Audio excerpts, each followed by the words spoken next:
Students, welcome to our channel science zone by Usha Chain. तो बेटे आज हम इस वीडियो में कक्षा 10 का पाठ 6 जैव प्रक्रम का जो टॉपिक है श्वसन, उसके बारे में चर्चा करेंगे, यानी कि उसको एक्सप्लेन करेंगे कि श्वसन की प्रक्रिया कैसे होती है, क्या होता है इसमें। तो चलो स्टार्ट करते हैं। तो बेटे छोटी क्लासेस में क्या अभी भी आप वैसे सुनते हैं, ये शब्द दो शब्द आते हैं, सांस लेना और श्वसन। ये दोनों एक ही चीज है या अलग अलग है? अब बहुत सारे बच्चे सोचते होंगे ये तो एक ही बात है, सांस लेना तभी तो श्वसन हो रहा है, प्रक्रम श्वसन हो गया, उस क्रिया को सांस लेना एक ही बात है ना। नहीं, आप ये गलत सोच रहे हैं। सांस लेना और श्वसन दो अलग अलग क्रियाएं हैं। अब कैसे अलग है आपको ये भी बता देते हैं।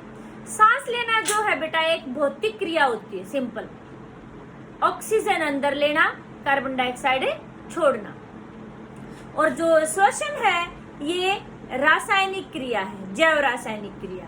आपको मैंने पहले भी बताई थी, जो रासायनिक क्रिया सजीवों के अंदर होती है उसको जैव रासायनिक बोलते हैं। तो भौतिक में यानी कि जो सांस लेना है भौतिक क्रिया है और श्वसन जो है वो रासायनिक, जैव रासायनिक क्रिया है। सांस लेने में मैंने आपको बताया कि सिर्फ हम कहेंगे कि ऑक्सीजन ग्रहण करना और कार्बन डाइऑक्साइड छोड़ना, ये क्या है?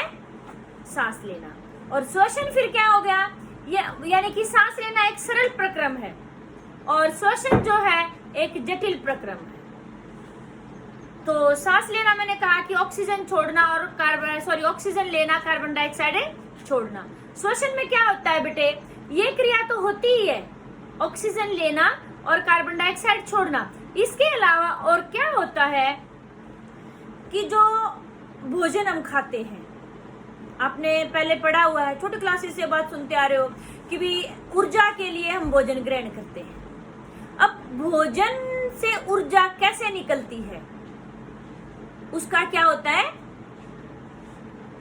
उपचयन होता है, यानी कि ऑक्सीकरण होता है, ऑक्सीडेशन होता है।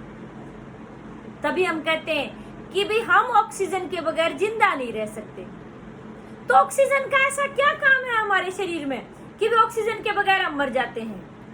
क्योंकि देखो आपने पहले भी पढ़ा हुआ है, छोटी क्लासेस से पढ़ते आ रहे हो, और ये पाठ शुरू किया तो भी पोषण का जो टॉपिक करवाया था उसमें भी बताया था कि हम भोजन ऊर्जा के लिए ग्रहण करते हैं। भोजन नहीं ग्रहण करेंगे तो हमारे शरीर को ऊर्जा नहीं मिलेगी और हम मर जाएंगे। और भोजन से ऊर्जा निकालने का कार्य कौन करता है? ऑक्सीजन। ऑक्सीजन नहीं होगी तो भोजन में से ऊर्जा नहीं निकलेगी, ऊर्जा नहीं निकलेगी तो हमारे शरीर की जो कोशिका है वो काम नहीं करेंगे और हमें मर जाएंगे। तो समझ में आई आपको बात कि भी ऑक्सीजन हमारे लिए क्यों जरूरी? ऑक्सीजन के बगैर हम जिंदा क्यों नहीं रह सकते? क्योंकि हमारे शरीर को ऊर्जा नहीं मिलती। ठीक है, जैसे गाड़ी हमारी पेट्रोल से चलती है, डीजल से चलती है। हमने डीजल डलवा दिया लेकिन हमने गाड़ी को स्टार्ट नहीं किया, चाबी नहीं लगाई। जब स्टार्ट ही नहीं होगी तो डीजल बेशक से हमने टंकी फुल करवा रखी है। ऐसी बात है कि हमने भोजन तो खा लिया भरपेट, वो चाबी कौन है ऊर्जा निकालने की? ऑक्सीजन। जब ऑक्सीजन नहीं लेंगे तो उसमें से ऊर्जा नहीं निकलेगी, मतलब गाड़ी में चाबी नहीं लगाएंगे तो गाड़ी स्टार्ट नहीं होगी, बेशक हमने टंकी फुल करवा के रखी हुई है गाड़ी की। तो ऑक्सीजन हमारे लिए चाबी का काम करती है ऊर्जा निकालने के लिए। ठीक है, तो यानी कि हम बात कर रहे थे श्वसन क्रिया में। तो श्वसन क्रिया में ऑक्सीजन लेना, कार्बन डाइऑक्साइड छोड़ना, उसके अलावा क्या होता है कि जो हम भोजन ग्रहण करते हैं ऑक्सीजन की सहायता से उसका क्या होता है? उपचयन होता है, यानी कि उसमें से ऊर्जा निकलती है।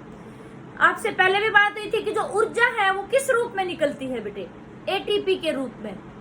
एटीपी की फुल फॉर्म मैंने पिछली वीडियो में बताई थी, एडिनोसिन ट्राइफॉस्फेट। ये ऊर्जा करेंसी है, मुद्रा है ऊर्जा शरीर की। शरीर को कहीं भी जरूरत पड़ती है ऊर्जा की तो एटीपी के रूप में संचित रहती है, वो एटीपी टूट करके ऊर्जा बना देती है तभी। ठीक है, तो समझ में आई आपको बात कि सांस लेना और श्वसन दो अलग अलग प्रक्रिया है। अब फिर बात आती है, हम कहते हैं कि हम ऑक्सीजन लेते, कार्बन डाइऑक्साइड छोड़ते हो। कोई बच्चा ये कहेगा कि नहीं मैडम, ऐसे भी तो हो सकता है कि हम कार्बन डाइऑक्साइड मतलब ऑक्सीजन छोड़ते हो, हमें क्या पता। तो इसके लिए हम टेस्ट करके देख सकते हैं कि एक टेस्ट ट्यूब जो परख नली है उसमें हम क्या करेंगे? चूने का पानी ले लेते हैं। ये कार्बन डाइऑक्साइड का टेस्ट होता है ना, कि भाई चूने के पानी में से, चूने का पानी क्या होता है, CaO, कैल्शियम ऑक्साइड, उसमें से जब हम CO2 गैस यानी कि कार्बन डाइऑक्साइड गैस प्रोवाइड करते हैं तो दूधिया रंग का हो जाता है। ये टेस्ट है कार्बन डाइऑक्साइड के लिए। तो हम एक परखरली में चूने का पानी ले लेते हैं और उसमें फूंक मारते हैं। फूंक मारेंगे तो जो हमारे मुंह में जो गैस निकल रही है वो जाएगी उसके अंदर, तो दूधिया हो गया, तो यानी कि कार्बन डाइऑक्साइड है। दूधिया नहीं हुआ तो वो कार्बन डाइऑक्साइड गैस नहीं है। तो इसको आप घर पर करके देख सकते हैं और फिर बताना कि मैंने ठीक कहा था, गलत कहा था कि हम कार्बन डाइऑक्साइड गैस से छोड़ते हैं। ठीक है, फिर आगे बात आती है बेटे कि जो श्वसन की प्रक्रिया कितने चरणों में होती है। श्वसन की प्रक्रिया 2 चरणों में होती है।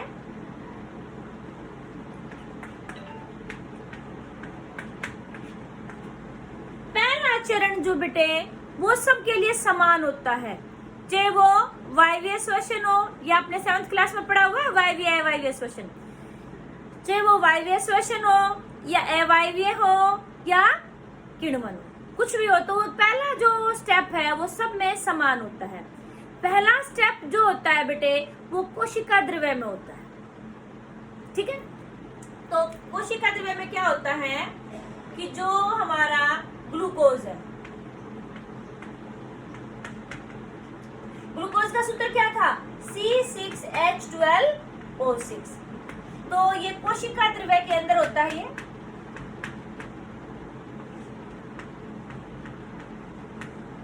और किस में बदल जाता है, पायरुवेट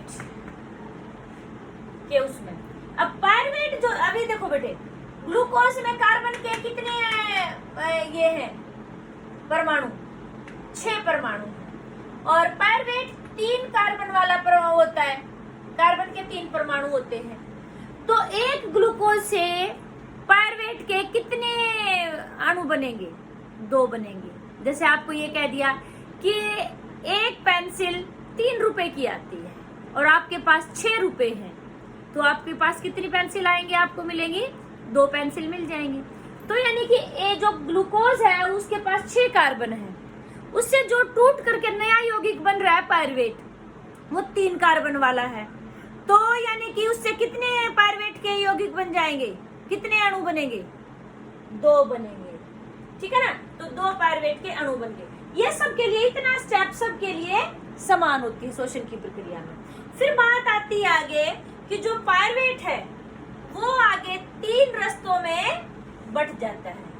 ये इंपॉर्टेंट है बेटे प्रवाह चित्र आपका, कि भाई ये आता भी है कई बार खाली क्या आता है किरण आरेख, कि भाई श्वसन की प्रक्रिया के यानी कि के दौरान ग्लूकोज का विखंडन के लिए कितने पथ अपनाए जाते हैं, किरण आरेख से समझाइए। तो ये 3 नंबर में भी पूछ लेते हैं खाली किरण आरेख बनाना, और इसको एक्सप्लेन करना आ जाए तो वो 6 नंबर में या 5 नंबर में पूछ लेते हैं। तो वहां पर आपको सिर्फ क्या करना है, सिंपल कि भी जो आपने बनाया है इसी को लिख देना है। एक बार समझा देंगे फिर। तो 3 स्टेप होते हैं आगे की, जो पायरुवेट जो बन गया उससे आगे क्या बनेगा वो डिपेंड करता है O2 की उपस्थिति,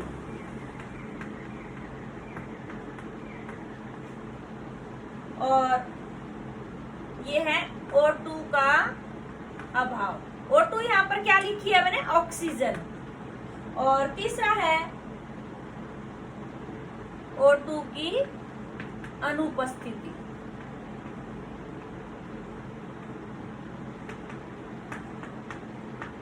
तो बेटे जो हमारा पायरुवेट बन गया था, ग्लूकोज टूट के पायरुवेट बना दिया, पायरुवेट से क्या बनेगा वो हमारा निर्भर करता है स्थिति के ऊपर कि भी ऑक्सीजन उपस्थित है या नहीं है तो कितनी कम मात्रा में है या पूरी मात्रा में है। ठीक है, तो सबसे पहले हम करते हैं ऑक्सीजन की उपस्थिति। जब ऑक्सीजन उपस्थित होती है तो ये जो पायरुवेट है किसमें टूटता है बेटे, कार्बन डाइऑक्साइड, जल और ऊर्जा। तो अंत उत्पाद क्या हो गए, कार्बन डाइऑक्साइड, जल और ऊर्जा। और यह प्रक्रिया कहाँ होती है, माइटोकॉन्ड्रिया के अंदर। और जब ऑक्सीजन का अभाव होता है, ऑक्सीजन है तो लेकिन कम मात्रा में है, तो अंत उत्पाद क्या बनते हैं बेटे? लैक्टिक अम्ल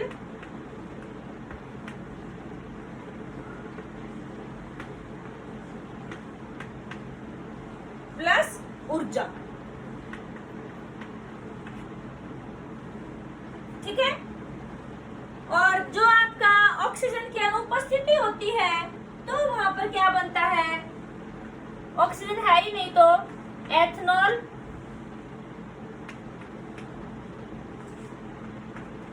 प्लस CO2 प्लस ऊर्जा। और जो ये ऑक्सीजन की उपस्थिति वाली प्रक्रिया है बेटे, ये कहाँ होती है? माइटोकॉन्ड्रिया में। और अभाव वाली प्रक्रिया जो होती है ये कहाँ होती है? हमारी जो पेशी कोशिका है उसके अंदर। और जो अनुपस्थिति वाली प्रक्रिया है ये होती है ईस्ट में। ठीक है। तो देखो एक बार ये मान लो खाली किरण आरेख बनाना आता है तो आपको सिंपली ये बना देना है। फिर ये आ जाए कि भी उसको समझाइए अच्छे से। 5 नंबर में आप पे जो इसका आंसर लिखते हैं वो मार्क्स देखकर लिखना होता है बेटे। खाली 2 या 3 नंबर में आया है तो आपको किरण आरेख बनाना है, और इसको समझाना आता है तो 5 या 6 नंबर में आया है तो आपको पूरा ये बनाना है। और इसी को ऐसे कैसे लिख देना है? आप लिखेंगे कि श्वसन की प्रक्रिया जो है 2 चरणों में होती है। पहला चरण सबके लिए समान होता है कि कोशिका द्रव्य में ग्लूकोज का जो मॉलिक्यूल है, एक मॉलिक्यूल 2 पायरुवेट के मॉलिक्यूल बना देता है। ठीक है, 2 पायरुवेट के अणु बना देता है। अब जो पायरुवेट है वो किस में बदलेगा? वो निर्भर करता है ऑक्सीजन की स्थिति के आधार पर। जब ऑक्सीजन पर्याप्त मात्रा में उपस्थित होती है तो वो किस में टूट जाता है? पायरुवेट का जो अणु था, कार्बन डाइऑक्साइड, जल और ऊर्जा में। और यह प्रक्रिया कहाँ होती है बेटे? कहाँ होती है? माइटोकॉन्ड्रिया के अंदर। फिर आप तीसरा लिखेंगे कि भी जो दूसरा रास्ता अपनाते हैं, यानी कि जब ऑक्सीजन उपस्थित तो है लेकिन कम मात्रा में उपस्थित है, तो क्या होता है? जो पायरुवेट का जो अणु है वो किस में बदल जाता है? लैक्टिक अम्ल और ऊर्जा में। और जब ऑक्सीजन बिल्कुल भी उपस्थित नहीं है तो उस समय क्या होता है? जो पायरुवेट का जो अणु था वो किस में बदल जाता है? एथेनॉल, कार्बन डाइऑक्साइड और ऊर्जा में। ठीक है बेटे। तो फिर बात आती है कि भी श्वसन का प्रकार। श्वसन कितने प्रकार का होता है? श्वसन मुख्यतः 2 प्रकार का होता है, वायवीय श्वसन और अवायवीय श्वसन। फिर वायवीय श्वसन और अवायवीय श्वसन में अंतर आता है। देखो आपको नाम से ही क्लियर हो रहा है। वायवीय मतलब जो श्वसन की वह क्रिया जो ऑक्सीजन की उपस्थिति में होती है तो उसको हम क्या कहेंगे? वायवीय श्वसन। और जब श्वसन की क्रिया ऑक्सीजन की अनुपस्थिति में होती है तो उसको बोलेंगे अवायवीय श्वसन। अभी आपने देखा वायवीय श्वसन के जो अंत उत्पाद है बेटे वो क्या है? CO2, जल और ऊर्जा। और अवायवीय श्वसन के अंत उत्पाद है एथेनॉल, CO2 और ऊर्जा। जो वायवीय श्वसन है वो कहाँ होता है? माइटोकॉन्ड्रिया में। और अवायवीय श्वसन कहाँ होता है? ईस्ट के अंदर। और कुछ और बैक्टीरिया है जो अवायवीय बैक्टीरिया होते हैं उनमें होता है। वायवीय श्वसन में ऊर्जा की मात्रा अधिक निकलती है, अवायवीय श्वसन में ऊर्जा की मात्रा कम निकलती है। तो देखो बेटे आपने ये किरण आरेख किया याद, उससे क्या हो गया? आपका ये पता चल गया कि भी कितने चरणों में होती है। ऊपर से ये पता चल गया कितने रास्ते अपनाए जाते हैं। फिर आपसे अलग से पूछ ले कि भी वायवीय श्वसन में अंत उत्पाद क्या बन रहे हैं। ये मतलब एक ये किरण आरेख याद करने से आप 5-6 प्रश्नों के उत्तर दे सकते हैं। तो ये इम्पोर्टेंट है ना। और ये बेटे एग्जाम में 100% आता है, तो आपको इसको बिल्कुल पक्का याद करना है। और एक ही किरण आरेख से बहुत सारे प्रश्नों के उत्तर आप दे सकते हैं। ठीक है। फिर बात आती है, अभी हमने कहा था कि जो हमारी पेशी कोशिका है उसके अंदर जो पायरुवेट होता है लैक्टिक अम्ल में बदल जाता है। तो क्या होता है बेटे? अब ये यानी कि ऑक्सीजन की कमी के समय होता है। कई बार आपने देखा होगा कि जो तेज धावक होते हैं, तेज जो रनिंग करते हैं, रेसर होते हैं, रनर होते हैं, तो वो क्या होता है कई बार ऐसे अचानक गिर जाते हैं भागते भागते, पैर को ऐसे पकड़ते हैं। तो क्यों होता है ऐसे? कि वहां पर जितनी स्पीड से उनकी मांसपेशियां काम कर रही है उसमें क्या हो जाता है? ऑक्सीजन की कमी पड़ जाती है, उतनी उनको ऑक्सीजन नहीं मिल पाती मांसपेशियों को। और ऑक्सीजन की कमी होने से क्या बन जाएगा? लैक्टिक अम्ल। अब हमारी मांसपेशियों में लैक्टिक अम्ल जब बन जाता है तो हमारी मांसपेशियों में ऐंठन स्टार्ट हो जाती है, वो उसको ऐसे ऐंठने लग जाती है।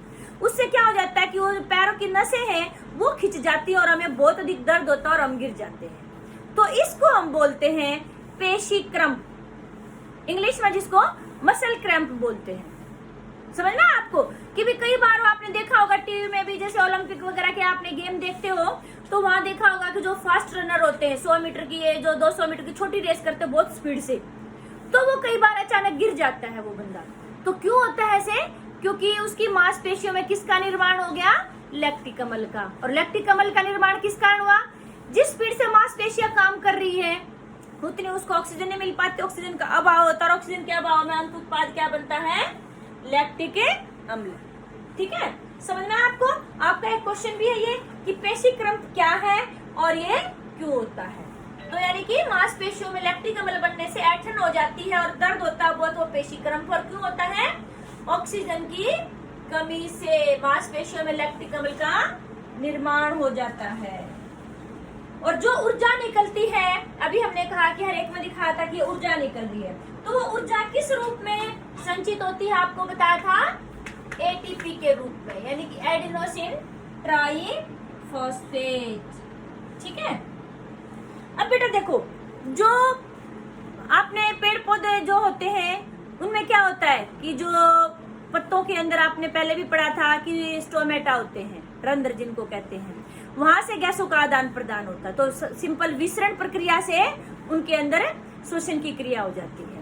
लेकिन जो जटिल जीव है जैसे मनुष्य है, तो उसकी सभी कोशिकाओं तक ऑक्सीजन नहीं पहुंच पाती है, जो श्वसन गैसों का आदान प्रदान नहीं हो पाता, तो उनके लिए अलग से श्वसन अंगों की जरूरत पड़ती है। ठीक है ना?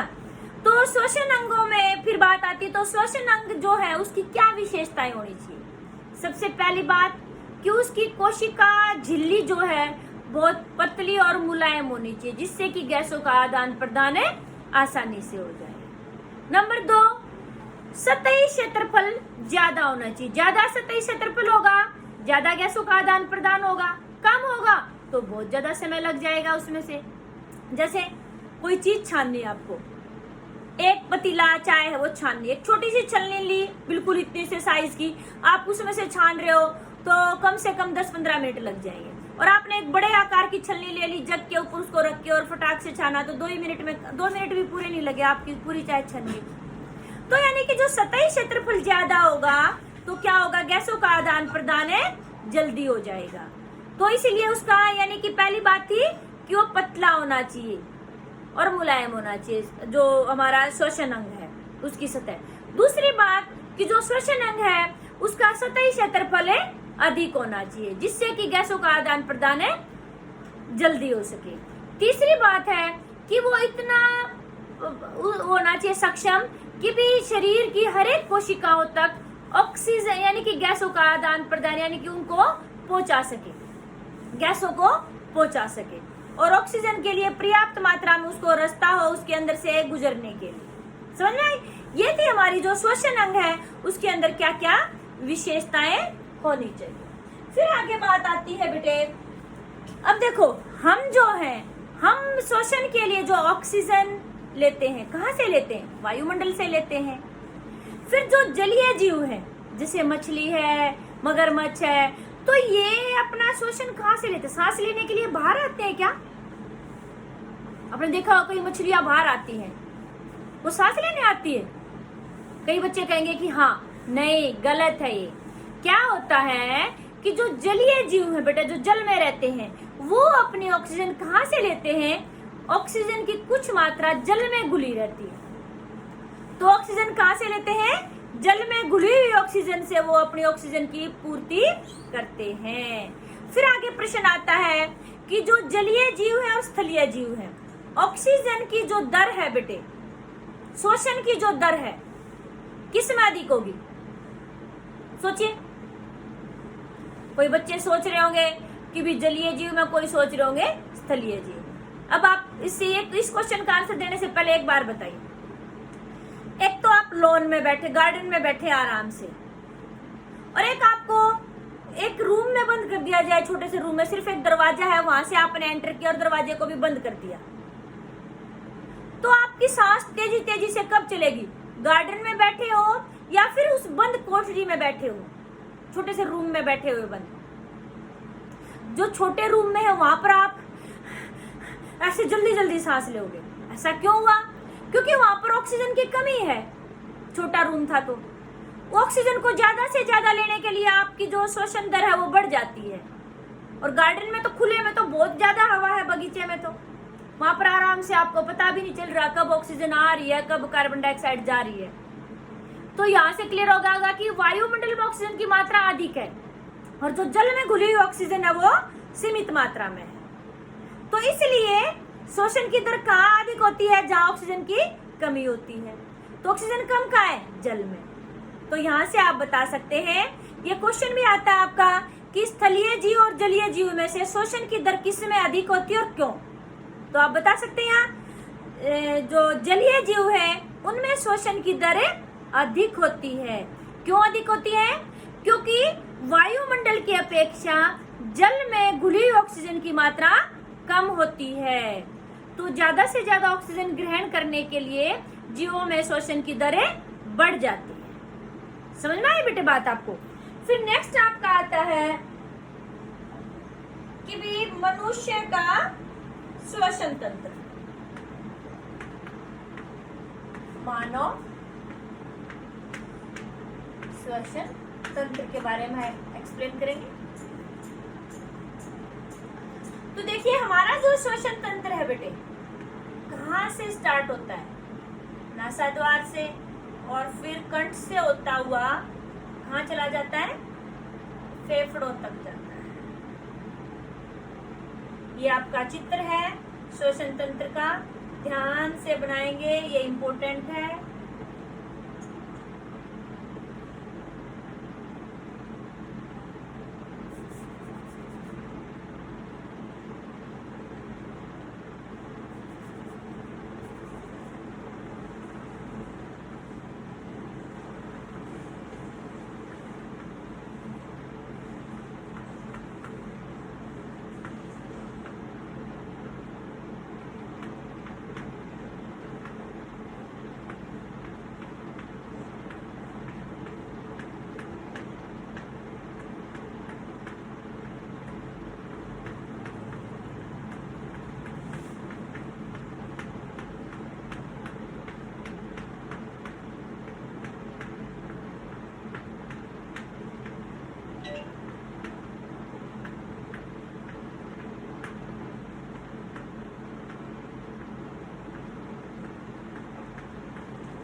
तो देखिए बेटे ये हमारे क्या फुफ्फुस, जिसको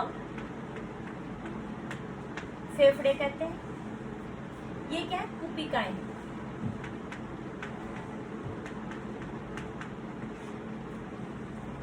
और ये हमारी क्या है? श्वास नली।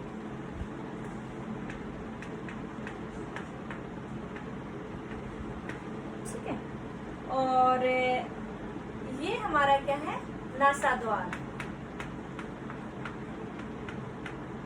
और ये नासागुहा। ठीक है। और यहाँ पर हमारा क्या होता है? ऐसे एक चपटा सा धनुष के आकार का क्या होता है? डायफ्राम। ठीक है। और इसमें जो ये छोटी छोटी नालियां निकली हुई श्वसनिका।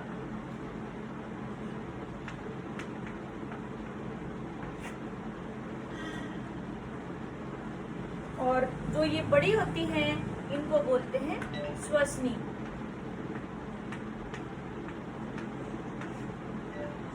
ठीक है। और ये जो है हमारा ये क्या है बेटे? कंठ। ऐसा ही चित्र यहाँ पर होता है, हमने एक में दिखा दिया तो दोनों में दिखाने की आपको जरूरत नहीं है। कंठ से ऊपर होती है ग्रसनी।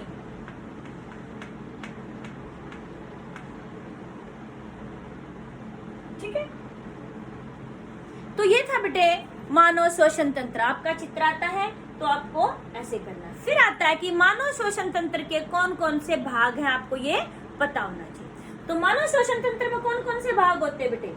आपको पता है कि जब हम सांस लेते हैं तो सबसे पहले जो ऑक्सीजन होती है कहाँ से प्रवेश करती है? जो हमारे नाक के छेद होते हैं इनको क्या बोलते हैं? नासाद्वार। क्या बोलते हैं इन्हें? नासाद्वार। तो सबसे पहला भाग हमारा क्या आ गया? नासाद्वार। फिर वो नाक के अंदर प्रवेश करती है, तो नाक का जो अंदर वाला भाग होता है उसको क्या बोलते हैं? नासागुआ। क्या बोलते हैं? नासागुआ। और फिर उसके बाद जो है कि भी इसके जो यहाँ एरिया है उसमें जो होता है उसको हम क्या बोलते हैं? श्वास नली।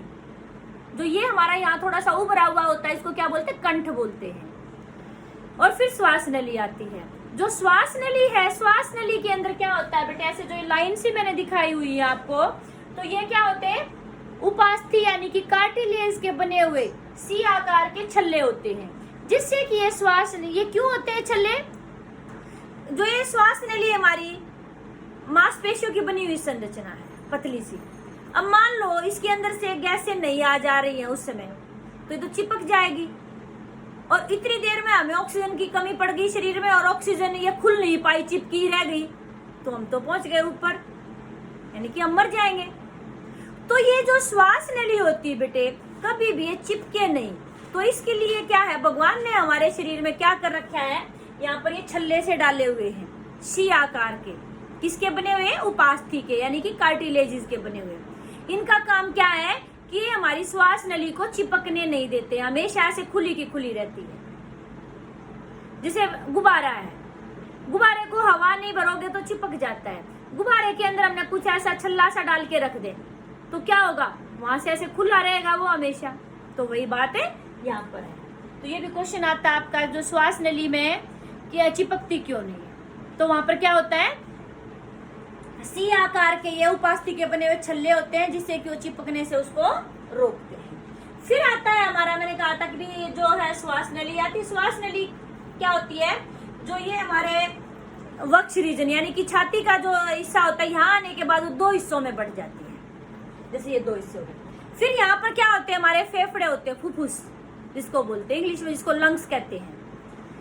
और एक एक श्वसनी क्या होती है? उन लंग्स में चली जाती है, फुफ्फुस में चली जाती है। फुफ्फुस में जाने के बाद और छोटी छोटी नलिकाओं में बढ़ जाती है, जिसको श्वसनिकाएं कहते हैं, और छोटी छोटी बनती जाती है। और आखिर में जाकर के छोटी छोटी गुब्बारे जैसी संरचना, जैसे अंगूर दिखाई देते हैं गुच्छे में, ऐसी बहुत सारी छोटी छोटी संरचनाएं दिखाई देती हैं, जिनको हम क्या कहते हैं? कूपिकाएं, इंग्लिश में जिनको एल्वोली, लंग एल्वोली बोलते हैं। ठीक है, वो कूपिकाएं क्या होती है बेटे? उनकी जो सतह होती है, यानी कि एक कोशिकीय सतह होती है, बहुत पतली झिल्ली की होती है, और उनमें बहुत सारी जो होती है केशिकाएं होती हैं, जो रुधिर को लेकर के आती है। ये कूपिका ही ऐसी जगह है जहां से गैसों का आदान प्रदान होता है, जो हम ऑक्सीजन ग्रहण करते हैं। यहाँ से होती है, वो कहाँ आती है? फुफ्फुस में। फुफ्फुस में भी आखिर में कहाँ पहुंच जाती है? कूपिकाओं के अंदर। कूपिकाओं में ऑक्सीजन आ गई, यहाँ से फिर रक्त के अंदर ऑक्सीजन चली जाएगी, रक्त से कार्बन डाइऑक्साइड कूपिकाओं। यानी कि ये पूछा जाए आपसे कि भाई गैसों के आदान प्रदान के लिए फुफ्फुस में कौन सी जगह है वो जहाँ गैसों का आदान प्रदान होता है? तो कहाँ? कूपिका के अंदर, यानी कि लंग एल्वोली के अंदर। ठीक है। अच्छा, उससे पहले एक बात और थी कि ये कहा जाता है बेटे कि भाई ना, जो सांस है वो मुंह से नहीं लेना चाहिए, नाक से लेना चाहिए। ऐसा क्यों कहा जाता है?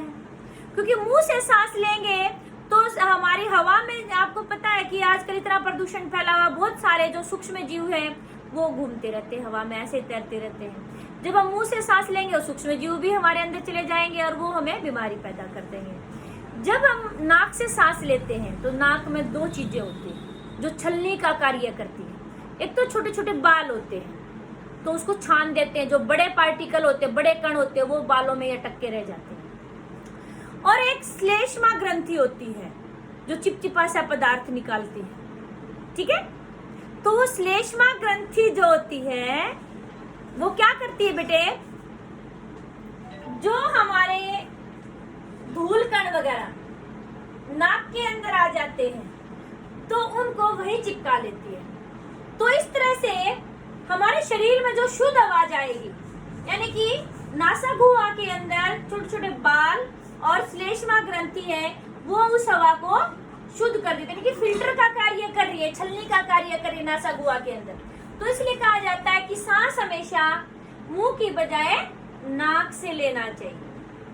समझना है आपको बात? तो यहाँ से आपसे पूछा जाए कि मनुष्य के अंदर श्वसन अंग कौन कौन की, जो श्वसन तंत्र के भाग कौन कौन से, तो आप ये बता देंगे, उसका चित्र आ जाए, ये चित्र बनाना है। फिर बात आती है कि मनुष्य के अंदर श्वसन की प्रक्रिया होती कैसे है। ठीक है, तो ये भी 2 चरणों में होती है, 2 भागों में बटी होती है। एक आता है हमारा अंतःश्वसन और एक होता है निःश्वसन।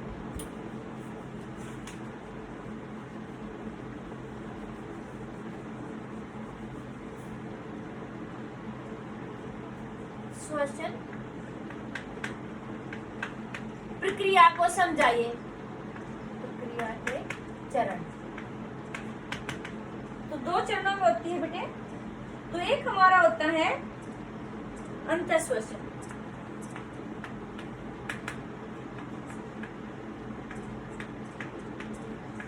और एक होता है निःश्वसन।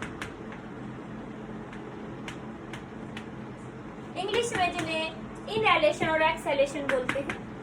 अंतःश्वसन मतलब ऑक्सीजन का अंदर ग्रहण करना, उसको बोलते हैं अंतःश्वसन। और कार्बन डाइऑक्साइड का बाहर निकालना, ये हमारा क्या हो गया, निःश्वसन। अब ये होती कैसे है?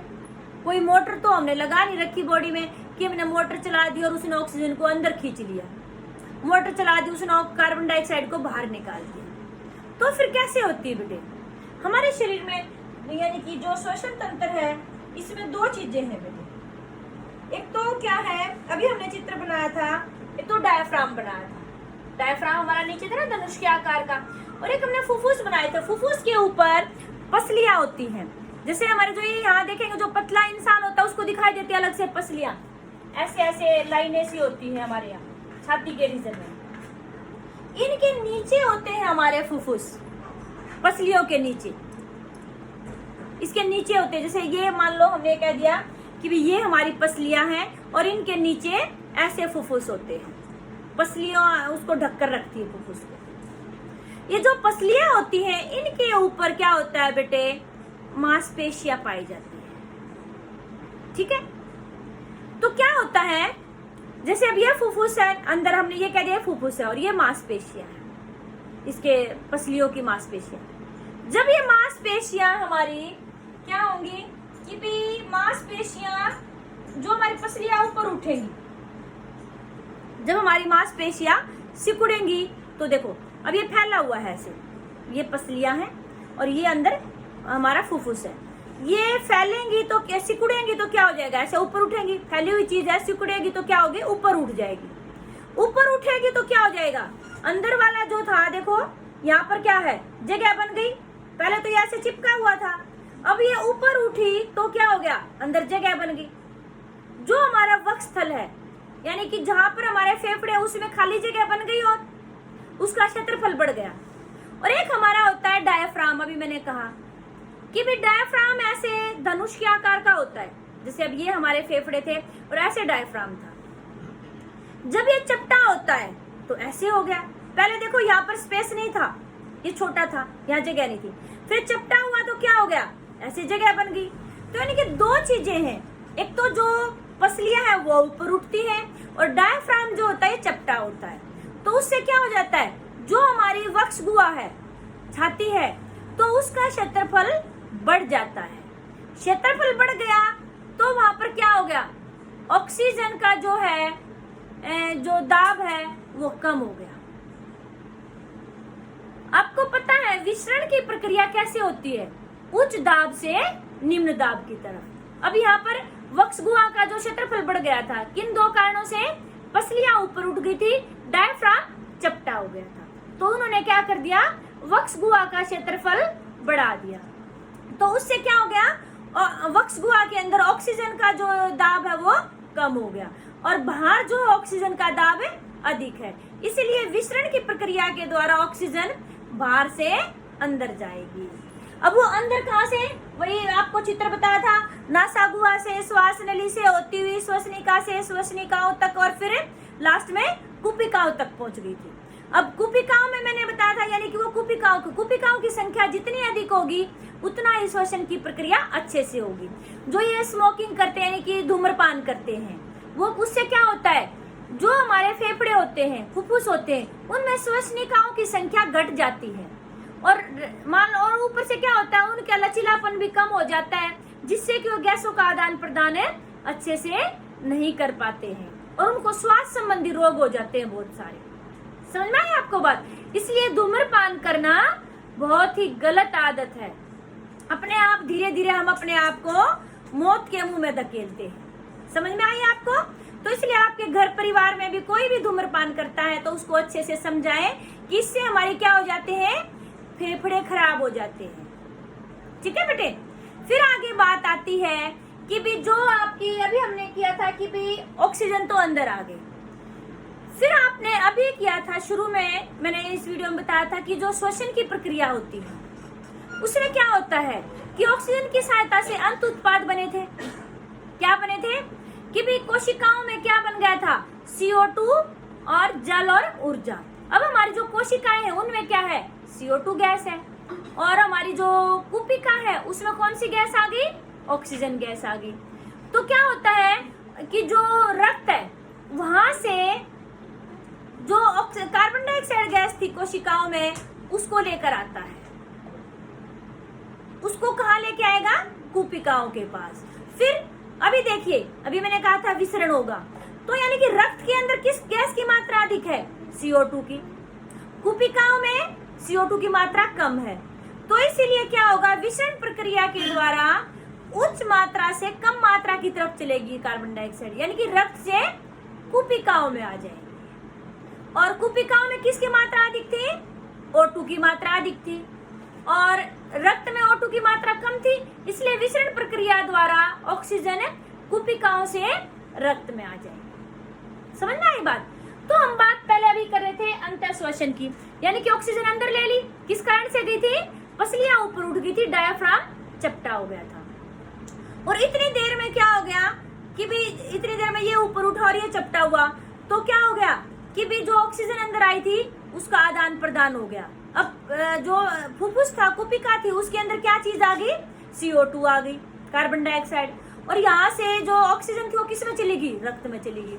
फिर जो मांसपेशियों की विशेषता आपको पता है, आपने छोटी क्लासेस में भी पढ़ा हुआ है बेटे, मांसपेशियां फैलती और सिकुड़ती रहती हैं। तो जो मांसपेशी यानी कि ऊपर फैल गई, ऊपर सिकुड़ के ऊपर चली गई थी और डायफ्राम भी चपटा हो गया था, दोबारा वो अपनी स्थिति में आ जाते हैं। अब कुपिका में कौन सी गैस है, CO2 गैस है। और जो आपका ये था, यानी कि अब ये नीचे आ गई, ये भी नीचे आ गई और वो भी वापस अपनी पोजीशन पर आ गया डायफ्राम। तो क्या हो गया, जो वक्ष स्थल था, वक्ष गुहा थी, उसका जो सतही क्षेत्रफल है वो घट गया, कम हो गया। तो यहाँ पर जो CO2 गैस है उसका दाब उच्च हो गया और बाहर CO2 का दाब निम्न है, यानी कि विसरण की प्रक्रिया द्वारा अब CO2 गैस जो है उच्च दाब से निम्न दाब की तरफ चलेगी, यानी कि शरीर से, फेफड़ों से वो कहाँ निकल जाएगी, बाहर निकल जाएगी। इस तरह से हमारी ये निःश्वसन की प्रक्रिया होगी। तो यानी कि समझ में आया आपको, दो चरणों में हुई, अंतःश्वसन और निःश्वसन। अंतःश्वसन में यानी कि ऑक्सीजन अंदर लेना, उसके लिए भी दो कारण थे। जो ये हमारी पसलियां थी ऊपर उठ गई थी, डायफ्राम चपटा हो गया था, उससे फिर क्या हुआ, वक्ष गुहा का क्षेत्रफल बढ़ गया था। और जो निःश्वसन यानी कि कार्बन डाइऑक्साइड को छोड़ना, शरीर से बाहर निकालना, उसमें भी क्या होगा, दोबारा अपनी स्थिति पर आ गई थी और उस बीच गैसों का आदान प्रदान हुआ था। अब यहाँ CO2 गैस थी कुपिकाओं में और अंदर उच्च दाब था, बाहर कम था, तो इसलिए CO2 गैस बाहर आ गई। अच्छा बेटा, यहाँ पर एक और इम्पोर्टेंट क्वेश्चन आता है पेपर में, कई बार आता है कि जो हमारी श्वसन गैसें हैं, अभी आपको पता चल गया कि श्वसन गैसें कौन कौन सी हैं, CO2 और O2। अभी हमने देखा कि भी जो ऑक्सीजन है वो कुपिकाओं में जाती है और जो CO2 गैस है वो कोशिकाओं में बन रही थी। उनका यानी कि कोशिकाओं से कुपिकाओं तक CO2 कैसे आती है और कुपिका से कोशिकाओं तक ऑक्सीजन कैसे पहुंचती है, यानी कि इन श्वसन गैसों का परिवहन कैसे होता है। पहले बात करेंगे हम ऑक्सीजन की। तो ऑक्सीजन का परिवहन दो रूपों में होता है बेटे। कुछ ऑक्सीजन की मात्रा क्या होती है, रक्त के अंदर दो चीजें हैं, एक तो रक्त प्लाज्मा और रक्त कोशिकाएं। तो जो रक्त प्लाज्मा में घुल जाती है ऑक्सीजन गैस और वो कोशिकाओं तक पहुंच जाती है, यानी कि एक तो घुली हुई अवस्था में होता है ऑक्सीजन का परिवहन, और दूसरा ऑक्सीजन का परिवहन कैसे होता है कि हमारे शरीर में एक वर्णक है, लाल रंग का वर्णक। लाल रंग का वर्णक कहते दिमाग में क्वेश्चन आ गया होगा कि हाँ, लाल रंग का तो एक ही चीज है, क्या, खून।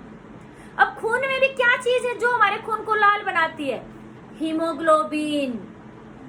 वो हीमोग्लोबिन जो होता है बेटे, वो ऑक्सीजन के साथ जुड़ने की क्षमता रखता है कि बहुत जल्दी ऑक्सीजन मिलती है तो उसके साथ जुड़ जाता है।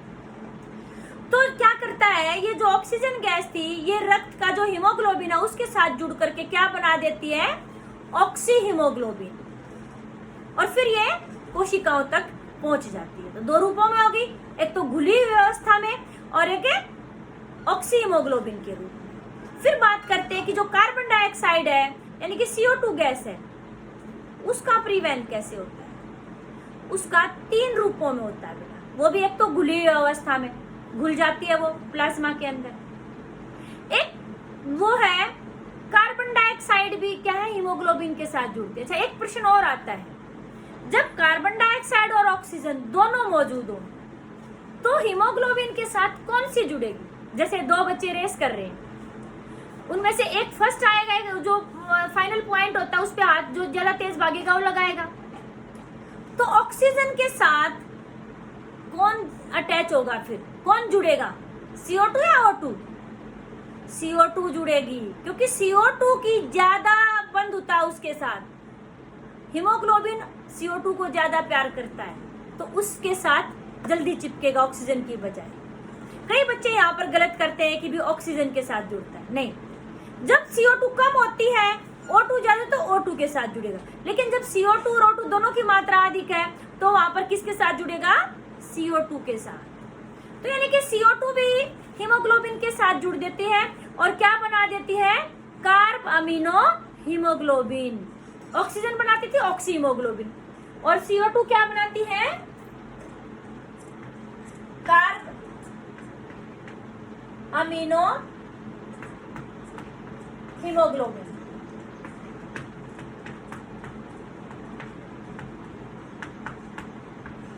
ठीक है, तो यानी कि दो रूप हो गए, एक तो घुली अवस्था में और एक कार्ब अमीनो हीमोग्लोबिन के रूप में। और तीसरा है कि भी जो ये थी हमारी CO2, जो हमारी लाल रक्त कणिकाएं हैं उसके अंदर चली जाती है और वहां पर जल से अभिक्रिया करके ये कार्बनिक अम्ल बनाती है, और वो कार्बनिक अम्ल टूट करके क्या बना देता है, बायकार्बोनेट आयन। तो यानी कि तीन रूपों में कार्बन डाइऑक्साइड का परिवहन हुआ, बायकार्बोनेट आयन के रूप में। बायकार्बोनेट आयन कहाँ बनते हैं, लाल रक्त कणिकाओं में, और कार्बामिनो हीमोग्लोबिन के रूप में, यानी कि ये हीमोग्लोबिन से जुड़ जाती है। और तीसरा था घुली अवस्था में, यानी कि ये रक्त प्लाज्मा में घुल करके इसका परिवहन होता है। तो बेटा ये इंपॉर्टेंट क्वेश्चन है आपका कि श्वसन गैसों का परिवहन कैसे होता है। तो आपके ये बेटा जो श्वसन का जो टॉपिक था आपको अच्छे से समझ में आया होगा। इसमें फिर भी आपको किसी को कोई दिक्कत लगती है तो आप कमेंट करके पूछ सकते हैं। आपको वीडियो अच्छी लगी तो शेयर और लाइक जरूर करें, और जिसने चैनल सब्सक्राइब नहीं किया है वो चैनल सब्सक्राइब करें ताकि आपको आगे आने वाली वीडियो की नोटिफिकेशन मिल सके। थैंक यू बेटे।